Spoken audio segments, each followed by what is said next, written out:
Hi there, it's Tricia. This is an invitation for you to Fairies and Nature Elementals certification course. I am bursting with fairy excitement for this program. I haven't taught about fairies in this way ever, and I haven't taught about fairies in an expanded way in a long time. This is specifically to help you to be able to connect with the fairy and nature elemental realm for your manifestation and healing. Now, as I said, this is a certification course. So if you want to get certified as a fairy and nature realm reader, you can, or you can come and you can receive deep healing and inspiration for yourself, because this is an experiential course. That means that we will be having experiences the whole time. We have 4 meeting times over 4 weeks. It's wonderful. It's community. It's going to have everything, and we hope that that includes you. So if you'd like to come and immerse yourself in the world of nature and in the spirits who live there, then check out the link in the description. Join us. I can't wait to connect with you there.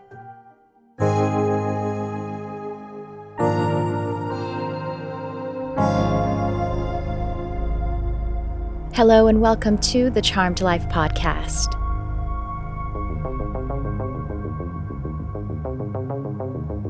This podcast is all about magic, metaphysics, mysticism, and the unconditional love of the universe. And I am your host. My name is Tricia Carr.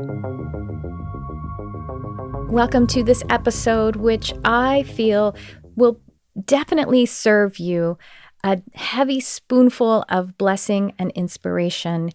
It is a beautiful conscious conversation with my special guest. And I actually had to get this one out to you right away because it is a very seasonally aligned episode, the topics that we are speaking of, because we are in this wonderful season of the liminal space of transition. We are now at the thinning of the veil because we're just around that time of Halloween, which we call it in the States and in the U.S. culture.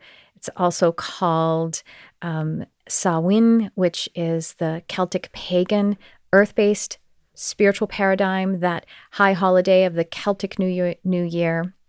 And then my guest is coming into this episode where she is in Mexico right now. And she told me offline that she travels to Mexico every year for Dia de los Muertos, for that celebration. And it's just the right time to be experimenting with how that very thin veil between humans and this physical human experience and the veil that is perceived to keep us separate from spirit and from that grander essence. That's the time that we are in right now.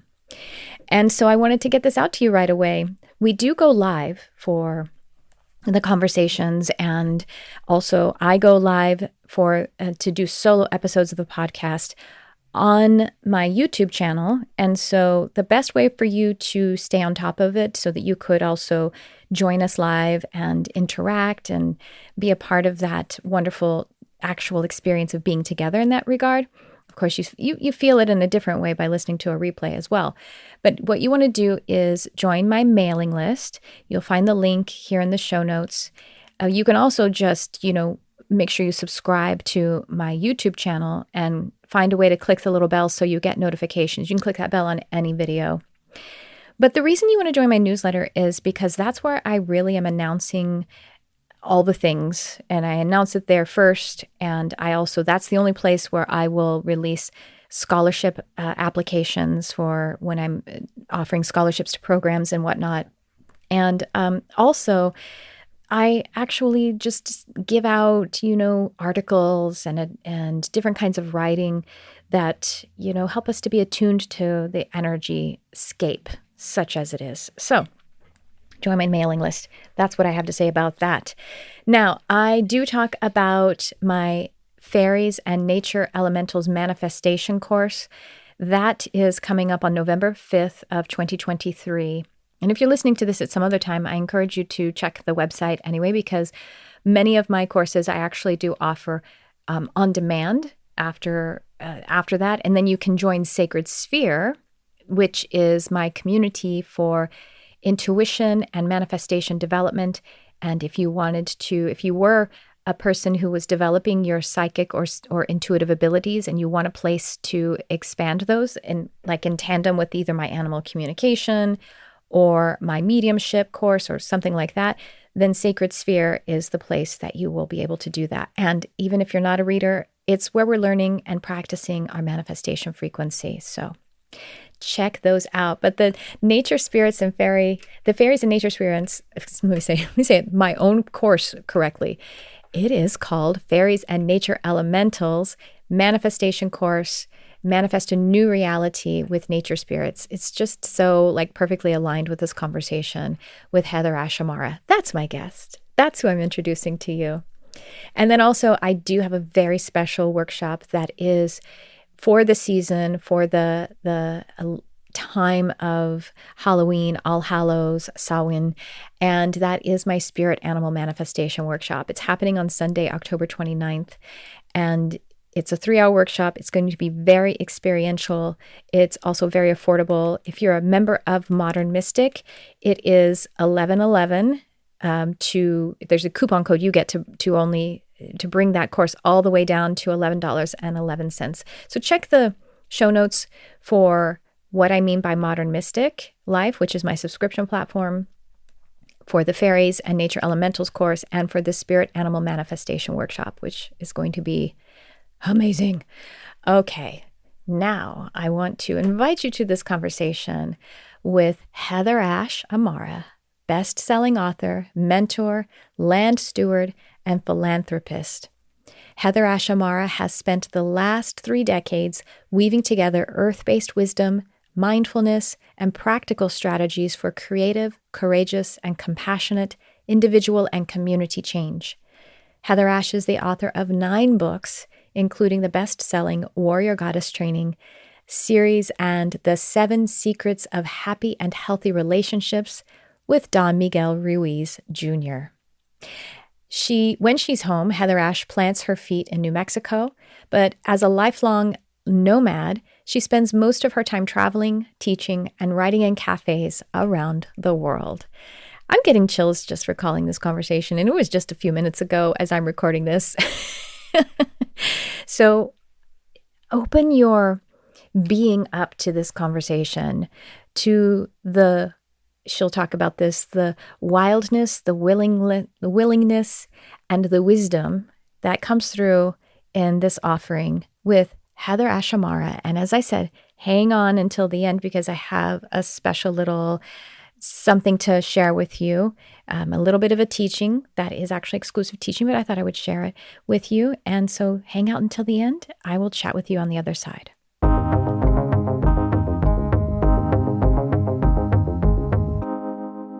HeatherAsh Amara, welcome. Thank you for being here. Thanks so much, Tricia. It's wonderful to be here with you and with everyone. I'm just so excited to hear about all your work. You are a prolific author and teacher, and you're just doing beautiful work on our world. Would you mind sharing with us about your journey or the work you're doing or the journey of your work, wherever you want to start? Yeah, I always love starting with this story of kind of origin story that when I was 7 years old, I decided I wanted to be a writer. And I remember picking my paper up and getting my favorite pen and sitting down and recognizing, I wrote a page and then I was like, I don't think I've lived long enough to write a book yet. So I went out to live my life. And so that has always been deeply, deeply in my heart. But I had an experience not too long after that where I was in India with my family. I grew up in Southeast Asia. We traveled all over the world as a child. So I was really blessed to get to see how diverse and how wondrous humans are. Mm-hmm. And I was walking down the street with my parents. I remember I was holding my dad's hand and I was worried about my shoes. I had white shoes on and I was worried they were going to get dirty. So that's where my head was.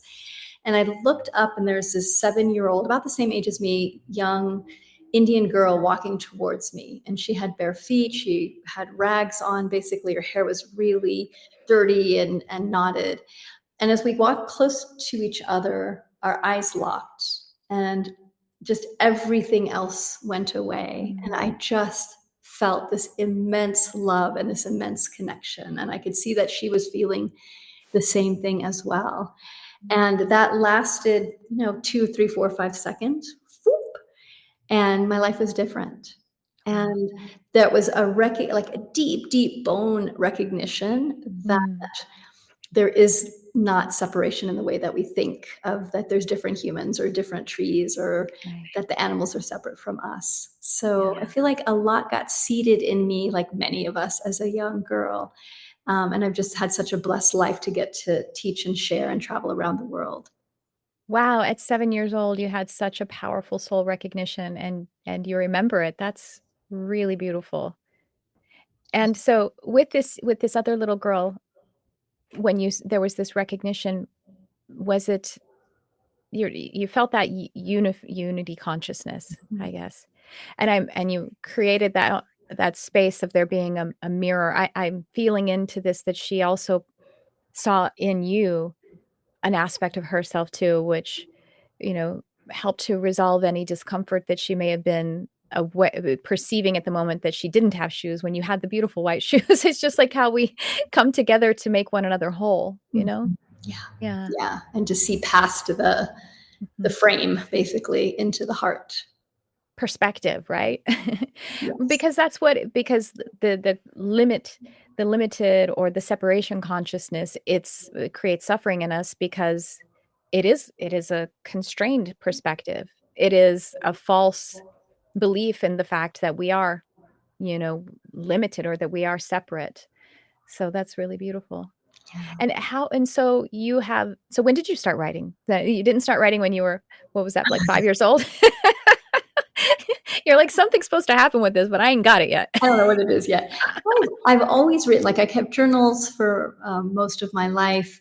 I was the editor of my high school paper. I was a features editor of my college paper. And so there was always writing. But I started out as a journalist. That was really Mm, where I started, was mhm, behind the scenes, like actually putting the newspaper together. And then also features writing. And so I loved going out and finding stories and learning more about what was in the depths, mhm. and learning about how to really view the world through that lens of curiosity and bringing story in. So it was a good foundation. And my first book came out, gosh, I think it was in 2004. And the first book was called The Four Elements of Change, because I was Mm, really dedicated to working with how do we as humans create change in our life that's sustainable. Because I was really blessed. I apprenticed with Don Miguel Ruiz, who's the author of mm. Four Agreements, for decades. And what I witnessed is that many of us were like on a very deep spiritual warrior path and making changes in our lives. But I also noticed that we would tend to go back to old patterns and habits. And I was like, why? Like, we have so much capacity. And so I started getting curious, and that's what brought that book into the world. And the recognition that we tend to create these structures and these forms in our being of creating a sense of identity. I know who I am. I know who everybody else wants me to be. And yet those are limitations. Yeah. And yet when we start taking those energetic constructs out, sometimes what happens is we don't have anything to hold ourselves up.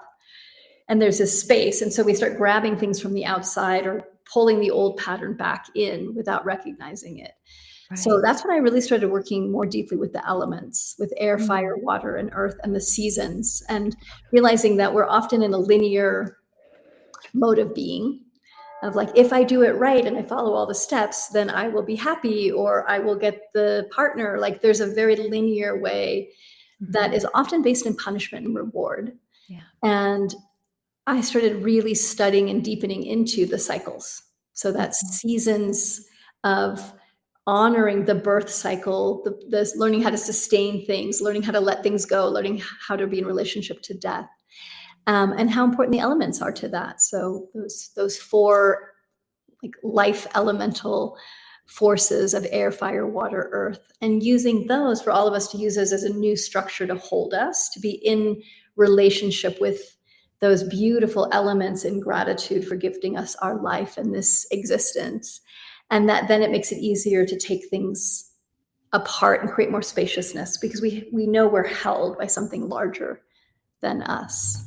Oh, that's so the alignment of this is so amazing because you heard me say I'm teaching Yes. my my nature elementals class, and what we do is we are, you know, we attune to the archetypes of the spiritual essences of the elements, and with the actual spiritual beings who exist there to attune us to that. And yes, if we aren't attuned to in an elemental sense, then we create things that need to teach us the lesson, of how to be in better alignment. Yeah.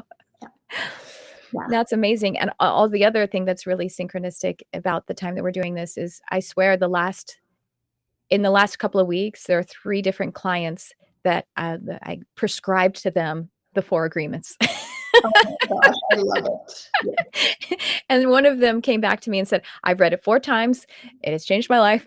And I'm like, "I know." Such powerful work. It is so amazing. And so you apprenticed with Don Miguel Ruiz for, say that again, how long? A decade or something? Oh, I mean, decades. I Wow. met Miguel in 92, Mm. 1992. I was 27 years old. Mm. And there were a group of us, about 40 of us, that really traveled and taught with him for, gosh, the next 12 years.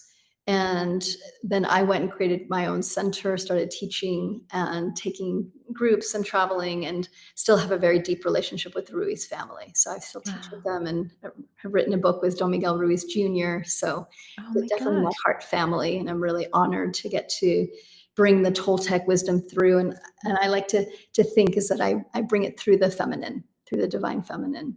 Oh, I love it. Mhm. So you have a center now, or tell me about the centers that you are involved with, and what does this paradigm look like? Yeah, I've had many centers. So I had a center in Berkeley, and then we had one in Austin. And when Warrior Goddess Training came out, so Warrior Goddess Training is the biggest book that I've written, the most popular to date. The center that I had in Austin fell apart, and I was in the middle of a divorce. I mean, like, my life Mm. was just so much changed so rapidly. And then You that were getting warrior goddess training. exactly, I was in the middle of it. I was like, and now here we go. Yeah. So yeah, my world fell apart. This book rises, and I'm like, I guess that's what we're doing. Like, we're following that energy, and then that freed me up to start traveling extensively and start working with people in all different areas. And now all of that energy, like, I love community so much. I think Mhm. that we change and create transformation and more love when we're doing it with other people. And we will be right back. Hello, Charmed Life listener. It's Tricia, and I am making a special invitation for you to Sacred Sphere. This is a bi-monthly communal learning, practice, and resonance space. It is your community for intuition, manifestation, and spiritual development. It's happening twice per month, and there are special benefits if you subscribe so that you can go to every one of these or see the replays. It is a place for your deep, immersive healing and your powerful manifestation practice to unfold in your life. I'm so excited about this. The vision for this is large and wonderful. We're going to be changing our own lives, and I believe we're going to be changing the world. So check it out. The link is in the description. We can't wait to work with you, to see you, to love you there. And now back to the show. 100%.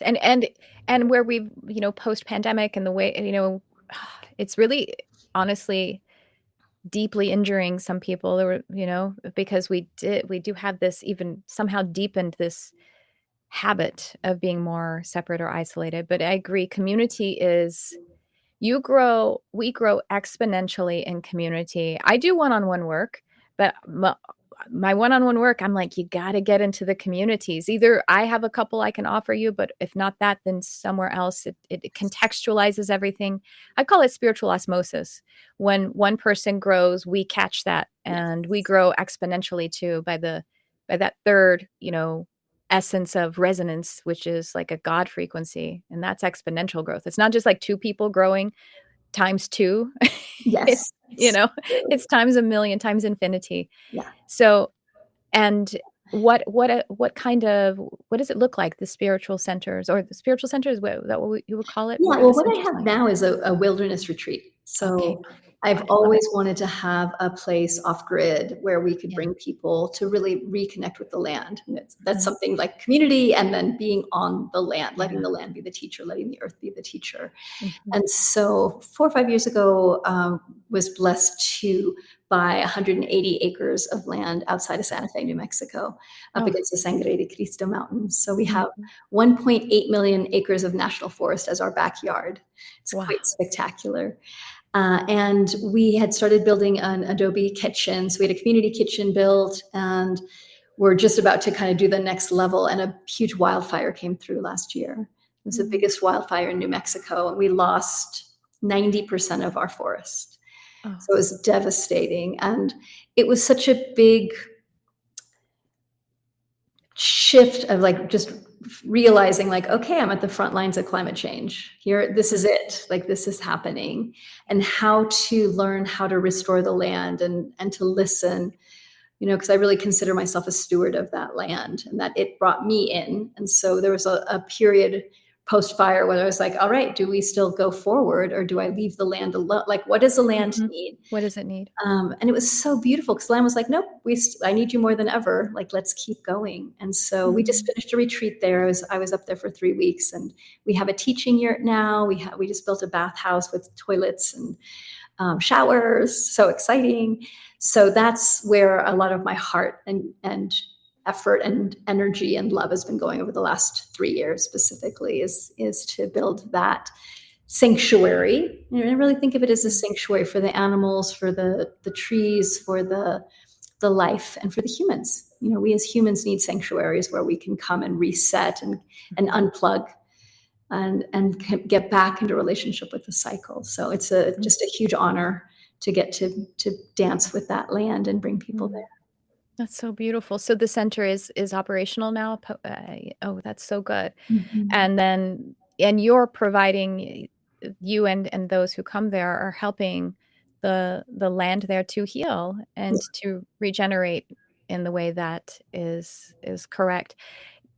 Bringing up climate change, it's so we just it's climate change is even I feel like it's a euphemism. Yeah. It's crisis, Climate right? crisis, climate emergency, exactly. Yeah. Yeah. We're in. And Yeah. And we feel so disempowered, but Mhm. there are ways that wherever whatever stewardship we have been given, Yes. that is where we start. And it's interesting, again, the synchronicity of it, because just over the last few months, my prayer includes help me to be a resourceful, aware, and you know helpful guardian and steward. Mm. And I live in a city, you know what I mean? But I still Yes, have yes, yes. elements. I have earth. I have, you know Yes. what I mean? There's wherever we are nature and we are the earth. Yes. And whatever is under our stewardship, we can care for. And this is why I use the word resourceful too, which includes my awareness Yes. to be able to bring me into presence with how I can be an appropriate steward and guardian of these spaces and places. Absolutely. Mhm. Absolutely. And that we're also stewards of our own bodies and our Yes, mind. this is the soil. Yeah, exactly. Like, there's always things to steward, whether Mhm, it's, large plots of land, or I lived in New York City for a while, and I picked the apartment that I lived in specifically because there was a tree looking out the window. mm, There was one tree, and I'm like, there's my person. Like, that's my connection to nature. And there's a lot of beautiful places in New York yeah, City, but I was like, that's it. This is my mhm, relationship now. And my communion is with this tree across the street. And it mm, was beautiful. It's beautiful. So it's always available to us. We just need to look around and mhm, also look within. I always think that we're stewarding, the air is connected to our breath and the winds. It is also connected to our mind, our thoughts, like learning how to mhm, steward our mind so that our mind is focused and clear and present and open to creativity and change. And how to steward our fire. That inner fire is our energetic body, and learning how to be sustainable with our energy, how to not mhm, burn out, how to not give our fire away, or how not to dampen our fire, like stewarding that inner fire. And stewarding the water. So the oceans, our tears, like all the elements of water, but it's also connected to our emotional body, mhm, and how to be good stewards of our emotional body. So we're clearing out the old past trauma and hurts and emotions, so that our emotional body becomes this incredibly present and beautiful like alarm system of like, oh, something's off. Oh, hello, what's that? Let's feel, let's be in relationship. And that, we learn how to grieve properly. Like we so need to learn how to grieve with all that we're going through. That's part of stewardship, is learning how to be human. And then same thing with our body. So earth is in the physical body of how to steward this physical. What does this physical body need? Not what I think it needs, but what we actually need. And what a gift that we get to be in this incarnation and this time, and in these bodies. There's so many blessings about. Yeah, it's so beautiful. And what's wonderful about all of this is that, as we're seeing, science is finally catching up to mystics in a lot of ways, Yes. that, regulating the nervous system is how we would keep all of those four elements in a healthy.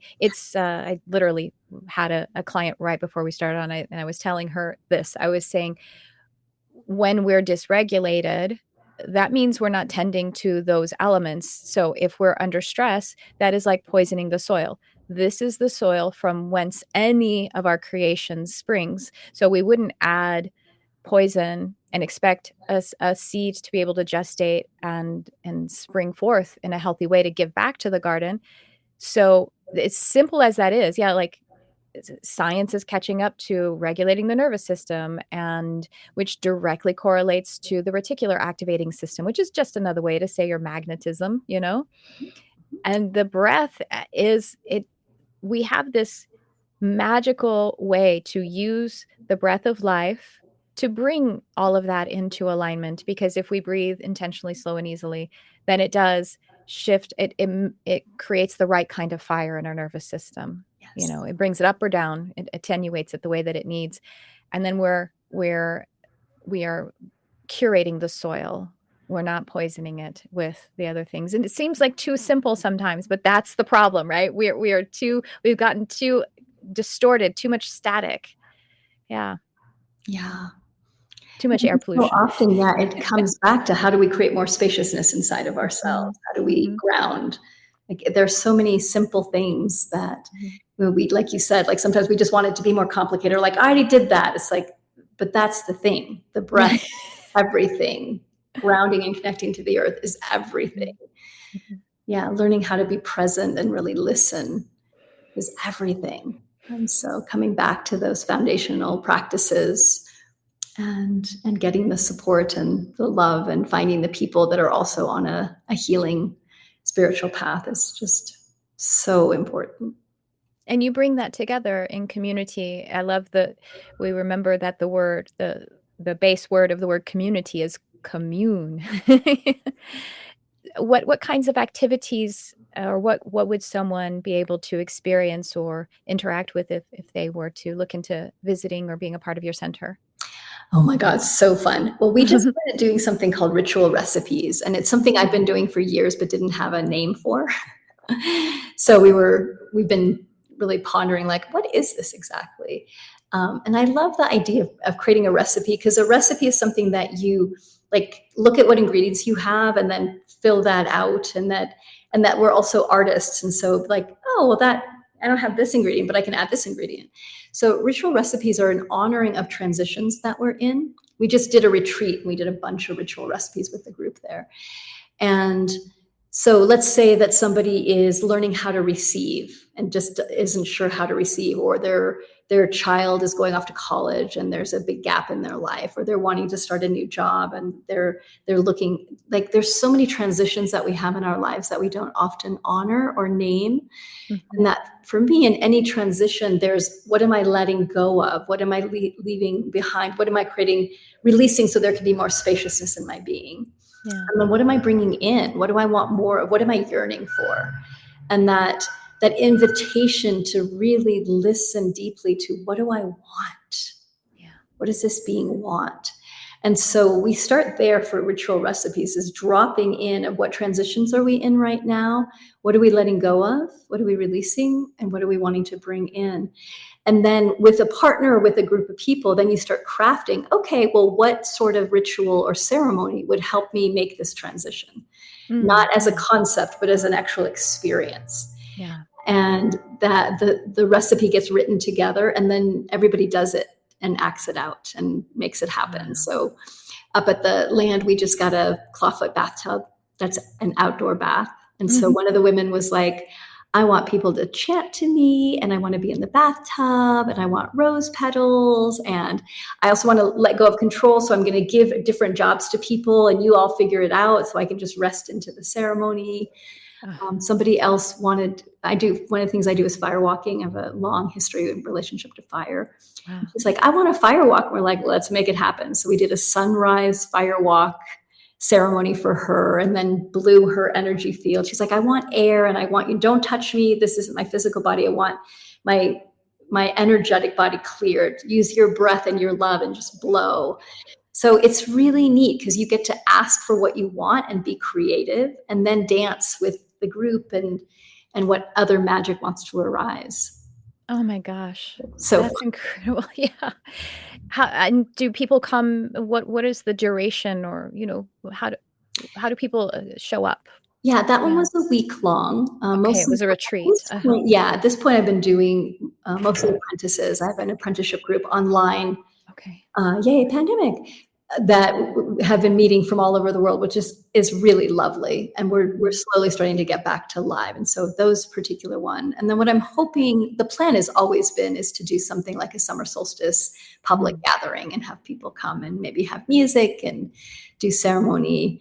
And to start creating larger ceremonies connected to the land as well. So Mhm. that's something I'm really looking into, is going up. I have some friends that are big ritual people and do ceremony with other communities. We're going to go up and listen to the land and see what wants to be created here, because land loves ceremony. Like Yes. people coming places to do ceremony, like our ancestors knew that. They knew that there Mhm. was the feeding of the fields and the bringing together of the community, and that nourishment, that's not only nourishment for the humans, it's nourishment for the plants and the land and the animals as well. It's really Mm. important. So again, coming back into relationship with that cycle. I love it. So beautiful.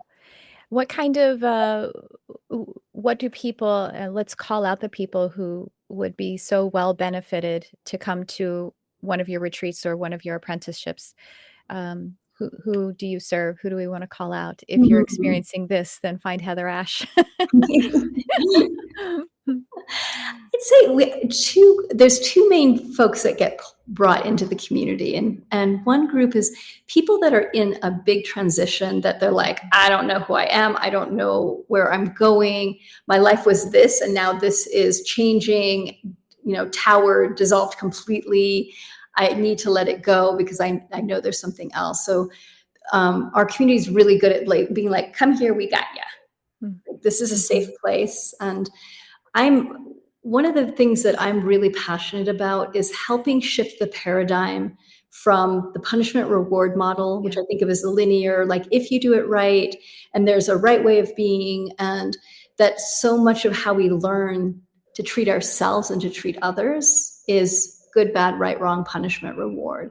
And Mhm. so undoing that whole matrix inside of ourselves and coming back into the circular understanding that there's change, that there's seasons, and that we can learn how to stabilize being unconditional in relationship with ourselves and others. So deep respect, deep presence, and also understanding how we got here, understanding our history, both our personal history and the larger history, so that we can learn from the past and change our behaviors for the future and bring in that deep love. So that's helping people make that transition, a big change. And then the others I work with a lot of women that are leaders, that Mhm. have communities, or that are CEOs, or that are working with groups of people already. And that punishment reward, or that like I have to fix everyone sort of exhaustion has gotten woven into their lives. And it's so subtle. Yeah. Then experience, when I ran the center in Berkeley, about 3 years in, I realized I have made all my dreams come true. I have manifest a book, a partner, a community, a group of teachers that are going and teaching around the world. And I'm exhausted and burnt out and unhappy.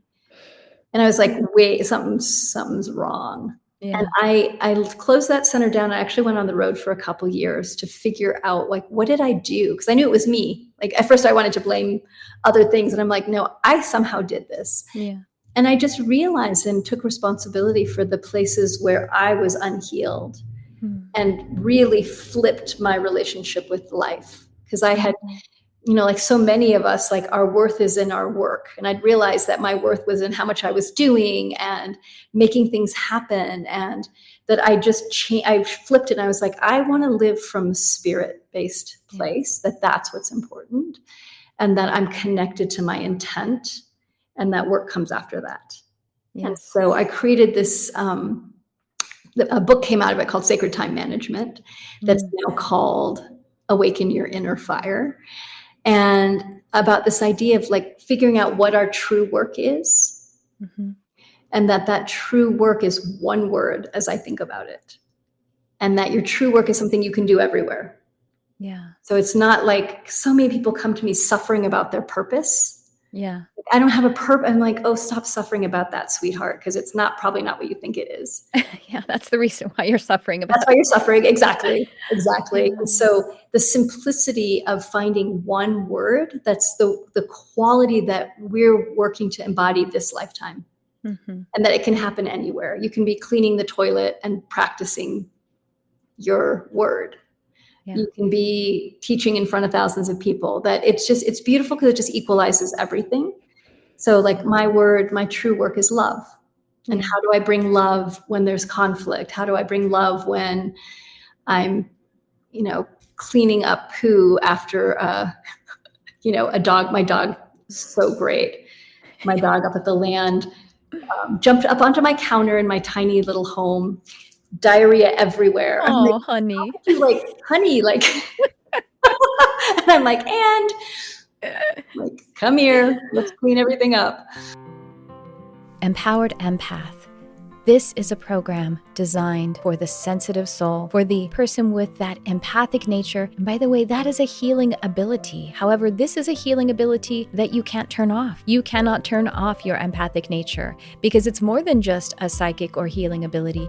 It is also how you are designed. So the Empowered Empath is a powerful program that is also gentle, consists of 4 modules with 8 life-altering lessons, 4 aura tuning meditations, and we have bonus group healing and coaching sessions that are coming up really soon. You definitely want to check the show notes so you can see when those are coming up. You have access to it for a whole year. You'll be able to continue to water the garden of your empathic nature. You'll learn how to feel centered and peaceful as a sensitive person, how to use your gifts as a superpower that they are meant to be, and you'll be receiving attunement and healing and new life strategies to live in the power and purpose of your sensitive nature. It's especially tailored for those who want to turn their empathic and sensory overwhelm into intuitive strength. It is immersive yet very gentle program, and it's suitable for all levels of development.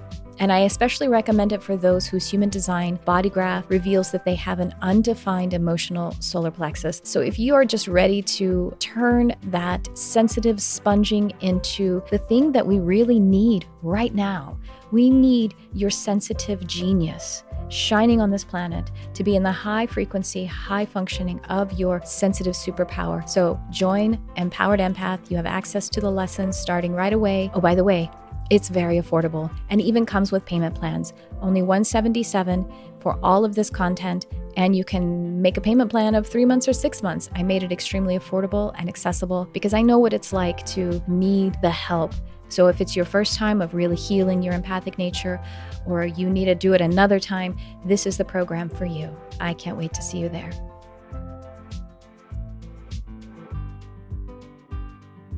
Yeah. One of my cats manages when he's sick, to scatter vomit on something that has crevices and cracks and ups and downs. Exactly. You're like, this looks good. Yeah. And If we how to walk bring in, love to cleaning I have up. 4 cats, but if there's a vomit that we haven't done, that's definitely Francie. We know whose vomit it is. Anyway, That's hilarious. oh, our sweeties. Yeah, I know. You know, it just with the linear punish reward, there's also this destination addiction, because we believe that if we do it good enough for long enough, then we cross a threshold of the rest of the line is just perfect and the reward. And that's not the Exactly. jam. We're spherical. Somehow we'll ever be free of growing, or because challenge is growth, right? Or that if we do have a challenge, or we have what we would perceive as a failure, that means I'm bad, wrong, or but it's life. And with transition, there is a letting go of something, even if it is just the mindset of the thing, not having the new thing. You know what I mean? There's always a letting go, but our primal ego, fear-based nature thinks that we're just supposed to, and that's the linear, I would say too. We don't let go of anything. We just keep adding, and that's just not possible. It's a fallacy. It's a balancing for sure. Mhm. Yeah. Mhm. And that art of letting go, creating more spaciousness, showing Yeah. up. Yeah. And I think about it like I love playing with this idea that we're all ripening. We're Mhm. ripening the stories, we're ripening our intuition, we're ripening our love, and that there's different ways to ripen fruit. So if you think about fruit as an example, that you can ripen fruit by putting it in the sun. And so one way that we heal and that we grow is that the stories we have where there's shame attached to them, where we don't want to tell anyone, where we don't want anybody to know, when you find somebody that you can share your story with, who's sunshine, who doesn't have an opinion, who isn't trying to fix you, who's just love, who's like, I see you, I receive you, and just shines that love, that story can disappear like instantly. It can ripen. I think about it as ripening. It could just Yeah. ripen, because suddenly you're received and you're seen, and you realize, oh, I don't have to hold this. Mhm. It's okay. And we also ripen by the brown paper bag method. Sometimes you need to stop telling your story, right? Exactly. Because it's just starting to cycle, and it's Mhm. not actually serving you to talk about it any longer or to think about it. And I had a really beautiful brown paper bag moment many years ago. I was in Bali, and I'd gone for my 50th birthday, and I like took 3 months off, and was like, passed my community and the teaching on to people that I trusted. And I was like, all right, let's just go into the unknown. And what happened is that because I so isolated myself in a good way, I woke up one night in the middle of the night laughing and just crying and so ecstatic. And what I was feeling in my body was like, how could I have ever thought I was alone? How could I ever thought I could be abandoned? Like, that is so funny. Because that had been my fear of like, if I don't keep engaged and like loving people in the right way, like I'm going to somehow get abandoned. Old fear. And Yeah. suddenly, because I stepped away from everything, it just ripened. And Yeah. that hasn't come up again, really. It's still there. I can still feel it, but I'm like, but that's, oh my God, so funny. How could we think that? So that's It's example amazing. brown paper bag. And then my favorite, like we talked about, is community, like Yeah. letting other people ripen us, Mhm. being around Mhm. other right people. Mhm. It's so Yeah. joyful because we And ripen just being around each other. they're releasing their pollen and their fragrance, and Exactly. yeah, we catch it. Yeah. That's so great. Well, you are right now in Mexico, and before we got on the podcast, before we hit live, I shared with you that my former career was as a mixologist in the wine and really the spirits industry. I didn't work with wine, and that I used to travel to a lot of distilleries. And one of the most I'm just going to share with you. So, tequila and mezcal is made from agave, from the agave plant. And so with tequila, they have regions, gringos, white people call them highland and lowland. But what's really beautiful about it is the spiritual path that the agave plant will show us. So in the lowlands, it's hotter. It's the elevation is actually about 5,000 square. It's still pretty. It's like a mile high still, but it's hotter. There's a lot more sun. There's a lot more sun exposure, and so the agave, it has to. I mean, it gets very ripened by the sun, And what ultimately happens is that that agave ends up tasting spicy and vegetal, and has this, that's about it, spicy and vegetal, like has a very vegetable quality. But in the highlands, because it's colder, Cooler. Yes. it's cooler, that agave has to be very conservative. It has to maintain its water in a certain way, and it has to work a little bit harder to get some heat. So what happens with the highlands is it becomes sweeter and more fruit, and has more fruit qualities. And both are beautiful. Yes. You know what I mean? Like, they have different, but they have, because of the process of whether there is a certain amount of fire or not, a certain quality to the air or not, it produces exactly, again, what those ecosystems need. And it's really beautiful. So that's why when I would tell those stories to people, and they're like, yeah, but how do you make a margarita? Some people would be all like, wow. And I was like, I think I'm a spiritual teacher. But that's what was my takeaway from being with the land and being with that process. And distillation is alchemy. So I really did appreciate it. Yeah, it's so beautiful. It's so true. Yeah.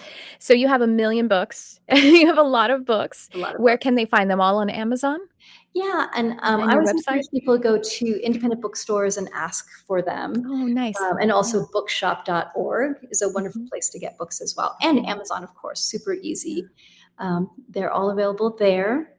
I have 9 different books. I have a new book coming up next year, which I'm really excited about, which is called Wild, Willing, and Wise. And it's based on, I was inspired by the 3 archetypes of maiden, mother, crone. And as I started working on the book, I started realizing I want to make this non-gendered, and like, what are the essences of these 3 energies? And so the wild energy is that connection to the land and our experimentation and our sexuality and our flow. The willing energy is that how do we create sustainability? How do we show up? How do we take responsibility in a good way? And love fiercely. And the wise energy is that kind of grandma, like, settling in of holding the longer story and the bigger picture, and getting more in touch with our intuition and our stillness. And that we need all 3 of them, and that we can go out of balance. So I love looking at how do we tweak, like, oh, I have too little wise in my life. Let me bring more wise in, or too little wild. So I'm excited about that. I often use that. This is the other place I've been doing a lot of really big writing, especially about the fire and the ramifications of that. And there's some big, just yummy writing happening on Substack right now. So that's another place people can connect in, of the live, what's alive for me right now. I laughed because I use the phrase wild and wise a lot. Wild and wise guy. Also, just with that linear, the fallacy that it's linear.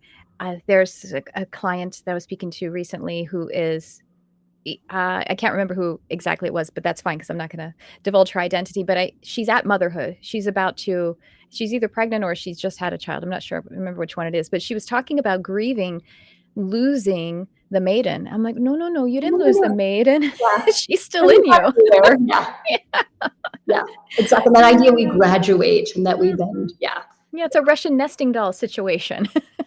Like, keep the wild, keep the maiden. Yeah, exactly. Absolutely. And especially if you're literally in motherhood, you've got a little wild, you've got a feral one in your life. Yeah, let them remind you how to be feral again, for sure. Yeah, don't lose it. You don't have to. Yeah. It says unnecessary suffering, to think, again, there's a linear path. Oh, now I'm mother, I'm no longer maiden. Yeah, that's not true. Yeah, it's a circle, and they're all energies that we can lean into and learn about and embody in the right mix for us. Like, some people, energetically, they're just more in the continuum of wise, and that's their energy. And other people, like, wild is where they live, and that's their essence. And how beautiful too, to be able to ripen with each other, of like, ooh, I'm going to hang out with this wild person because I need more of that. Right. Yeah. I'm thinking of a friend. Instead of judging it of like, oh, they shouldn't be so wild, they should be more mature. It's like, you probably need some more wild then. Like, yeah, that's true. And this, like, find the balance. Yeah, this friend of mine who's wild is a father, and his children are all now over the age of 18, and he's still wild, and Mhm. also, the parent, and yeah, all of it. So It's so it's really good. I beautiful. love that. I love that. And he's an Aries, so talk about fire. Oh, yes. Actually, Absolutely. I miss him. Aiden, if you're watching, let's have lunch. Well, this has been just so beautiful, and I just want to take a moment to extend my deep gratitude and appreciation for how you are serving our beautiful world, and curating this relationship between the wonderful humans and our mother Gaia. It's very important work, and it means a lot to me. So I want to say very much from the depth of my heart, thank you for that. I appreciate it. Thank you, Yeah. Tricia. Thank you for All the all work. the beautiful work that you do and the energy that you bring. It's been delightful to connect with Mm. you. Yes, you as well. God When bless is that book coming you. out? Because I want it. I want to make sure I get July my 30th, okay. 2024. So we got a bit of a wait. Okay. Yeah. Well, I'll wait patiently. Yeah. Well, this has been amazing. So everyone do be sure to find Heather Ash. All of her links are in the description, and find her books, and it's find her center and have that amazing catalyzing experience that the community that she is curating offers. So thank you again for coming on the show. Appreciate you. Thanks, Tricia. Take good care.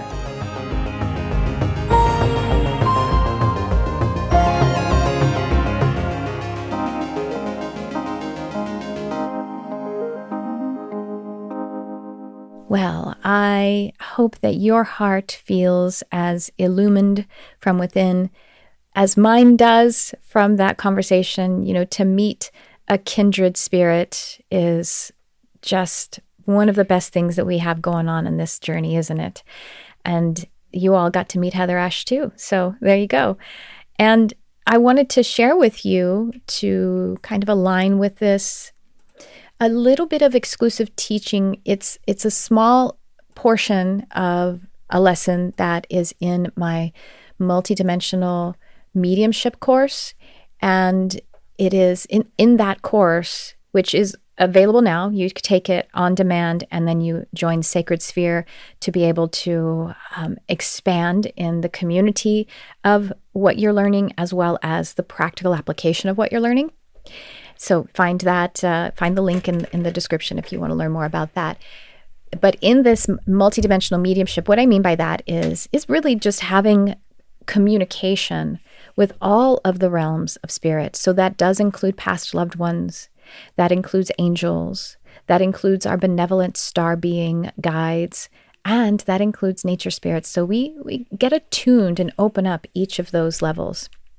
And in my fairies and nature spirits, nature elementals course, we're going to go really deep into that, but we're actually going to have a lot of deep activations and attunement. So this lesson that I'm going to share with you is, like I said, in the multidimensional mediumship course. In this class, we learn about the undines, the water devas, who are overseen by Archangel Gabriel.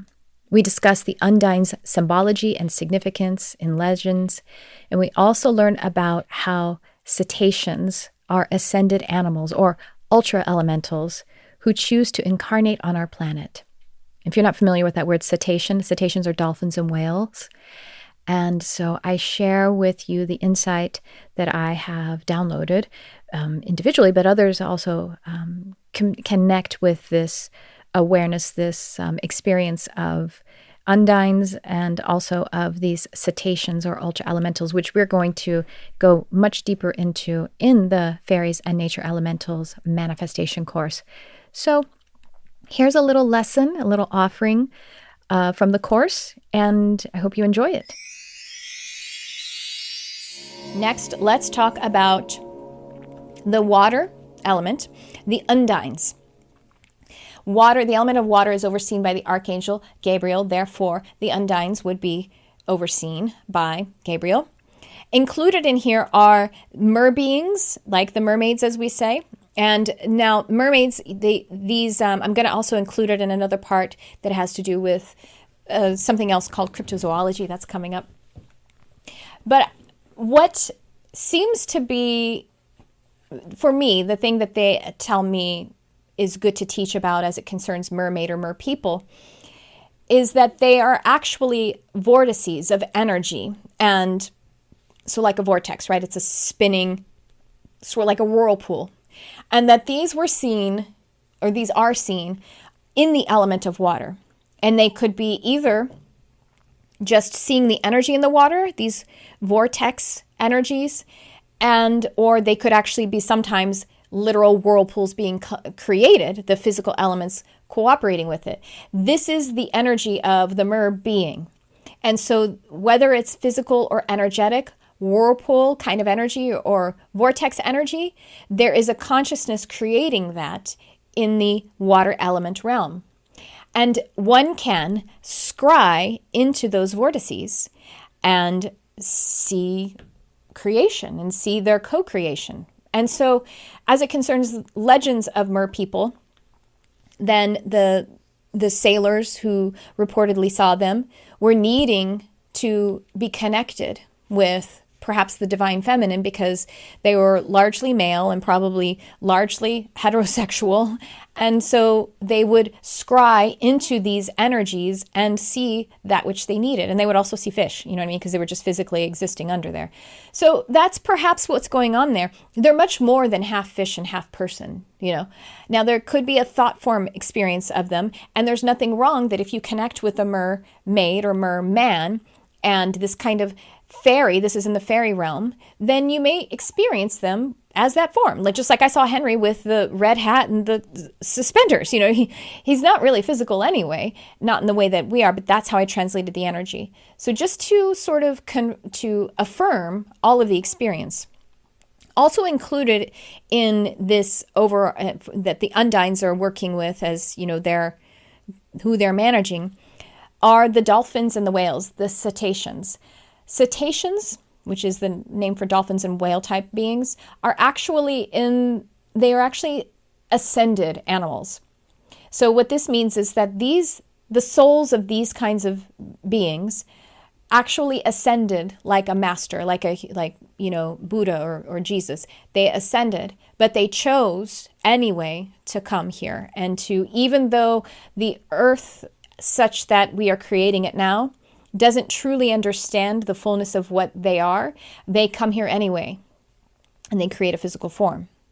Now, what's interesting is as I have been in readings, and before I knew any of this, I would be in readings, and I would see into other golden eras, like Atlantis, before I knew anything about this, as I say, and I would see these different kinds of cetaceans that would have bioluminescence, meaning like, you know, they had rich colors all over them. And some of them had sort of wings to where the fins would be almost wing-like, so that if it were a dolphin, it was multicolored and the colors would swirl and move underneath its fleshy outer layer. And then they had wings, and then they could leap through the air and fly for a while, the way that those kind of flying monkeys do, where they have those webbed areas. So their fins would be more webbed, and they could fly and use them as wings and then go back into the water. And the bioluminescence that I've seen them have is that they would be bright, kind of like lightning bugs, we call them in Texas, the ones that have the glowing colors. So they have the glowing colors. And now look at the whales and dolphins that we have, and they're gray and white in shades. It's because to translate the energy that they hold, that's how it comes out. It's less colorful and has fewer physical abilities because our vibration isn't able to hold it right now. So let's ascend, y'all, right? I want to see some of those cool guys. So I put those in the category of what I call ascended animals. I don't know, and if you go Google ascended animals and ultra elementals, I don't know if you'll find anyone else saying this. This was how I translated the energy of it, but maybe someone else is. That's what's kind of cool about when we're connecting to truth. All right, so the undines, they are working with the element of water, working with our emotions, our empathy, healing ability, flow of communication and expression, our dream time connection. Because again, think of the moon as kind of the overseer of the dreams, and the moon is also in direct connection with water. Now, if we are maintaining our astral bodies and our psychic senses too, and then also if we are our fluid content. That's why no wonder I had to start drinking this right before I did this bit. If we are too watery, we're too overly connected to water, then we might feel self-absorbed, fearful, desperate, lacking in self-love. And if we are not connected to water enough, then we might be discompassionate or we might be frustrated. When we're balanced, we might feel kind of even, controlled, like an attitude of kind of balance. They tend to come to more easily to our consciousness, the undines, when we are very centered and emotionally stable, because that's the frequency that they work on. So we can welcome them in that way. Well, that's what I have for you in this episode. Do be sure to check the description so that you can connect with HeatherAsh Amara, with her books, with her centers, with all of the beautiful work that she is doing on our world. And then, of course, check the show notes for all of the different things that I have going on so that we can work together. You know, I'm still doing one-on-one sessions. I don't always mention that, so I want to make sure that I make that invitation. And I work therapeutically with a small set of people, meaning with my transpersonal hypnotherapy, which is often is like a mentoring or a spiritual development for people. And then all of the other ways that you would be working with, you know, it's like I have a lot of students and clients too who want therapy, but they want their spiritual perspective, their spiritual experience to be honored. And not only is that what you would find with me, but also hypnotherapy is the most effective way that we make change in our lives, and it brings through your soul. I also have my my intuitive readings, which are really my empathic channeling service, which is like a big catalyst. People tend to get those just about once per year, but we do a lot of deep subconscious work, hypno healing, and I channel, you know, your guides and all of that kind of. Well, you may not know. I don't know. I said you know. You can read about it. Is my point. So those are the things I want to invite you to. And I really look forward to connecting with you on the next episode or in any of the other ways that we are in resonance. Thanks for tuning in. I love you, whoever you are.